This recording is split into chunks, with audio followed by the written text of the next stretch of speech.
আজকের গল্প শাশুড়ি বনাম বৌমা। এক গ্রামে এক দম্পতি বাস করত। তাদের এক ছেলে ও এক মেয়ে। ক্রমে ক্রমে ছেলে মেয়ে বড় হলো, তাদের বিয়েও হলো। শাশুড়ি প্রথম প্রথম বউকে ভালোই বাসত, বউটিও শাশুড়িকে ভালোবাসত।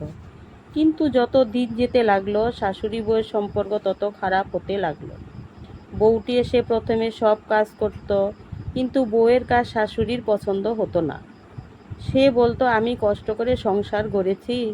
বউ রান্না করলে শাশুড়ির ভালো লাগতো না, রান্নার খুঁত ধরত, সে খেতে পারতো না।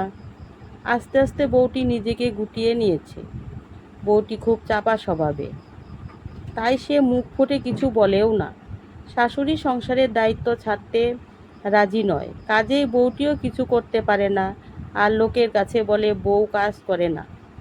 যখন মেয়ে জামাই আসে বা মেয়ের শ্বশুরবাড়ি থেকে কেউ আসে, তখন সে খুব আদর যত্ন করে। কিন্তু যখন ছেলে শ্বশুরবাড়ি থেকে কেউ আসে, তখন সে বিরক্ত হয়। এইভাবে কি সংসারে কোনো দিন শান্তি ফিরে আসবে? একটি মেয়ে যখন প্রথম শ্বশুরবাড়িতে পা রাখে, সে তখন মনে মনে স্বপ্ন নিয়ে আসে, কিন্তু পরিস্থিতি সব কিছু বদলে দেয়। প্রতিটা শাশুড়ি যদি বউকে নিজের মেয়ের মতো ভালোবাসে, আর বউরাও যদি একটু মানিয়ে নিয়ে থাকে, তাহলে প্রতিটা সংসারে সুখে শান্তিতে ভরে উঠবে।